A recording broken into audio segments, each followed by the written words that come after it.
भारत माता की इनकलाब वंदे। साथियों, आज हम अपने आदर्श शहीद आजम भगत सिंह जी को श्रद्धांजलि देने के लिए यहां पे एकत्रित हुए हैं। आज के दिन को शहादत दिवस माना जाता है क्योंकि तीन बहुत बड़े स्वतंत्रता सेनानी भगत सिंह, सुखदेव, राजगुरु, तीनों को आज ही के दिन फांसी की सजा दी थी अंग्रेजों ने, और वो हंसते हंसते फांसी के फंदे को उन्होंने चूम लिया। उस वक्त के पूरे भारतवर्ष को नहीं, पूरी दुनिया के लोगों को उन लोगों ने अपने शहादत से इंस्पायर किया था। लेकिन आज 100 साल हो गए, लगभग 100 साल के बाद भी आज के एक एक नौजवान के दिल के अंदर भगत सिंह बसते हैं।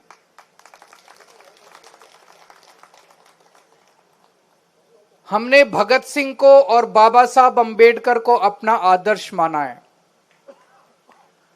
भगत सिंह ने कहा था कि मेरा मकसद केवल अंग्रेजों को देश से बाहर निकालना नहीं है,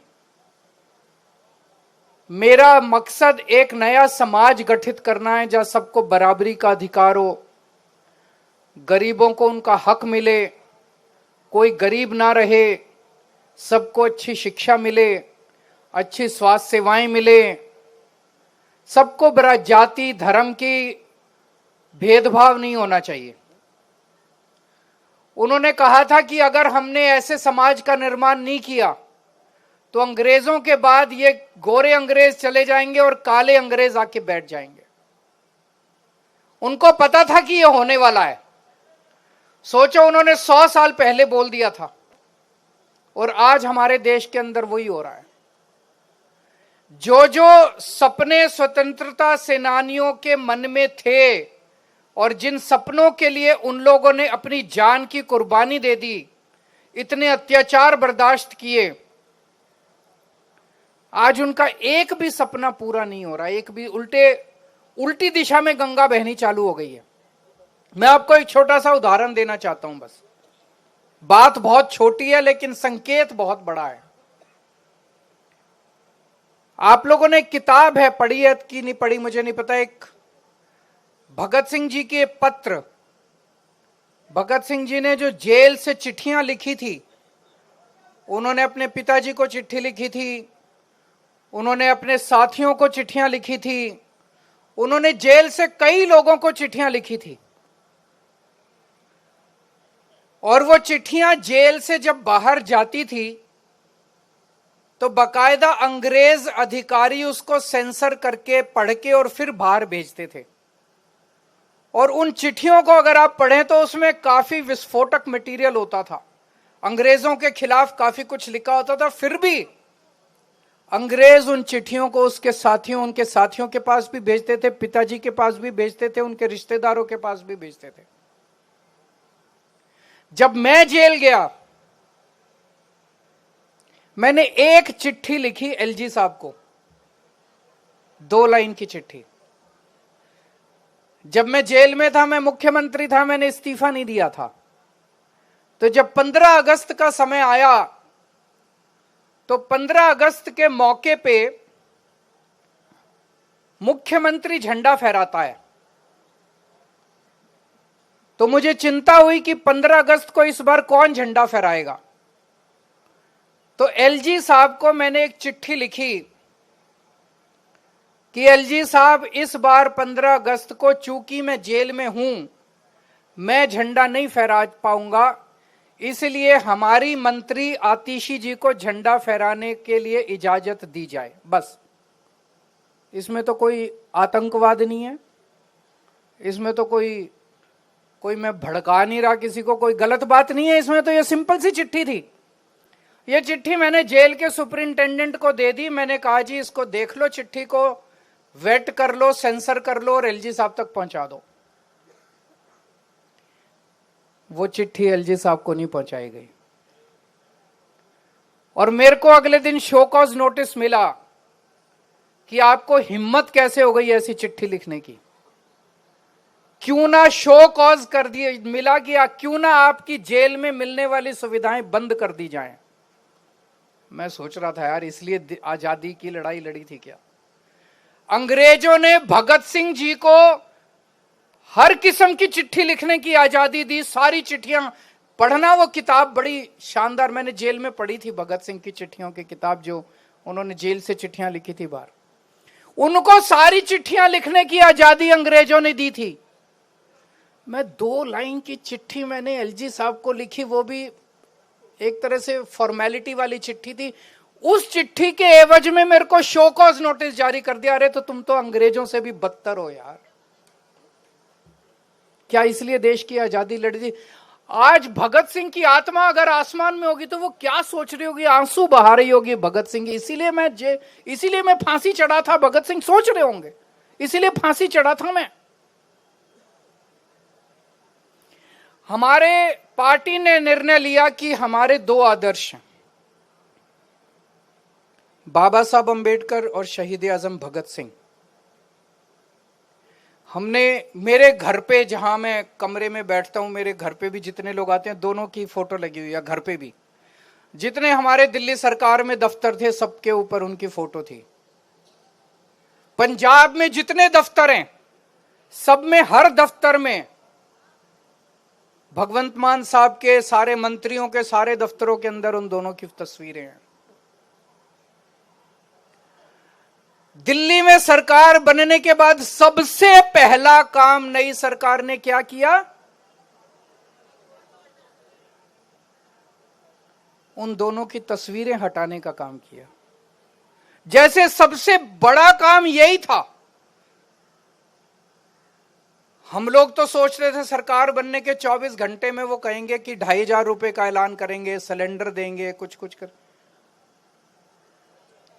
उन्होंने केवल सबसे पहला काम 48 घंटे के अंदर, 2 दिन के अंदर ये किया, बाबा साहब अंबेडकर की और शहीद आजम भगत सिंह की तस्वीर हटा दी उन्होंने। मेरे को तो बहुत तकलीफ हुई, मुझे तो बहुत तकलीफ हुई।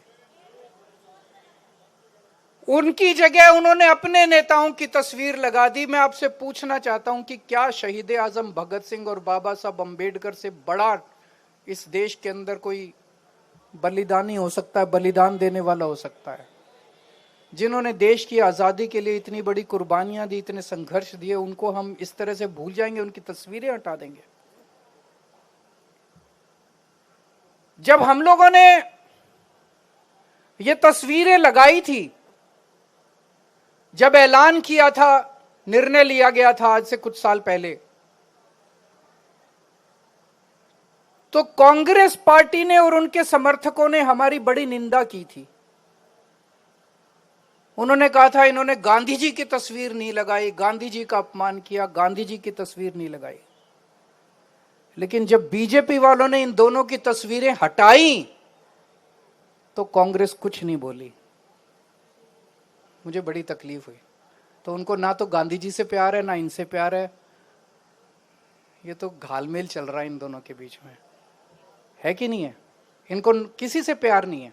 एक शब्द नहीं कांग्रेस वालों ने बोला, कांग्रेस के समर्थकों ने बोला कि बीजेपी गलत कर रही है। अभी मैं जब आया सोशल मीडिया पे, ट्विटर पे एक वीडियो देख रहा था मैं। उस वीडियो में एक महिला बस में चढ़ी अभी और उसने कंडक्टर से पिंक टिकट मांगी। कंडक्टर ने देने से मना कर दिया। कंडक्टर ने बोला कि हमें ऊपर से आदेश आया है कि जिन जिन महिलाओं के पास फोन है उनको टिकट नहीं देनी, वो फोन पे ऐप डाउनलोड करके ऐप से टिकट ले ले। कितनी महिलाएं ऐप डाउनलोड करेंगे? कौन महिला टिकट लेगी? प्रधानमंत्री जी कह के गए थे कि कोई भी सुविधा बंद नहीं की जाएगी। मैं उन्हें अपील करना चाहता हूं कि आपका बड़प्पन तब है जब आप कुछ नई सुविधाएं दें। जो आज मौजूदा सुविधाएं दिल्ली के लोगों को मिल रही हैं वो बंद ना करें। लाखों लाखों महिलाएं रोज दिल्ली की बसों के अंदर सफर करती हैं। बहुत सारी महिलाएं हैं जो इस फ्री बस सफर की वजह से दूर दूर तक अब नौकरी करने लगी हैं, अपना काम धंधा करने लगी हैं। दूर दूर जाके भाई कई बेटियां ऐसी हैं जो कॉलेज की पढ़ाई अब कर पा रही हैं। उन सबको तकलीफ होगी अगर फ्री बस का सफर बंद कर दिया गया। आपने कहा था 8 मार्च को 2,500 रुपए आपके अकाउंट में आ जाएंगे, लोग उसकी इंतजार करते रह गए। आपने कहा था होली पे गैस का सिलेंडर मिलेगा, लोग इसकी इंतजार करते रह गए। जो वादे आपने किए थे वो वादे पूरे करो ना। आप पुरानी सुविधाओं को भी बंद करते जा रहे हो, ये तो धोखा हो जाएगा लोगों के साथ, ये तो सही नहीं है। तो मेरी आप सब लोगों से, खासकर आम आदमी पार्टी के कार्यकर्ताओं से आज शहादत दिवस के अवसर पर निवेदन है, अपील है कि हमारी पार्टी सत्ता के लिए नहीं आई थी, सत्ता से पैसे, पैसे से सत्ता, इसके लिए नहीं आई। हमारी पार्टी बाबा साहब अंबेडकर और शहीद आजम भगत सिंह के सपनों को पूरा करने के लिए आई है। और ये ऐसे नहीं पूरे होंगे, उसके लिए बहुत बड़ी बड़ी कुर्बानियां देनी पड़ेंगी, लड़ना पड़ेगा, संघर्ष करना पड़ेगा।